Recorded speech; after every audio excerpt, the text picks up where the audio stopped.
ABN news पर खबर नशर होने के बाद एक्शन कमिश्नर कराची हसन नकवी के अहकामात पर इंतजामिया हरकत पे आ गई। असिस्टेंट कमिश्नर शाह फैसल का सिंध सॉलिड वेस्ट मैनेजमेंट के दफ्तर पर छापा।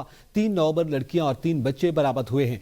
सॉलिड वेस्ट मैनेजमेंट बोर्ड के ठेकेदार बच्चों से काम करवा रहे थे। इस हवाले से मजीद जानेंगे नबील मीरजत से। जी नबील, बताइएगा।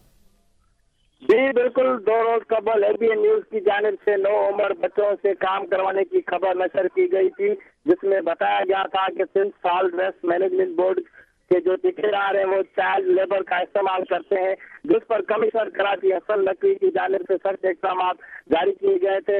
डिप्टी कमिश्नर कोलंजी को फौरी तौर पर इस तरह के अनासर को फौरी तौर पर गिरफ्तार किया जाए, जिसके ऊपर असिस्टेंट कमिश्नर शाह फैसल फिसर गुजर की कार्रवाई करते हुए Sindh solid waste management board के दफ्तर पर छापा मारा गया, जिस पर 3 उम्र लड़कियां और 3 बरामद किए गए हैं, जिसके और सिंध सॉलिड वेस्ट मैनेजमेंट के ठेकेदार को फैसल गुजर की जानिब से हिदायत दी गई है कि जी बहुत शुक्रिया नबील मीरजत।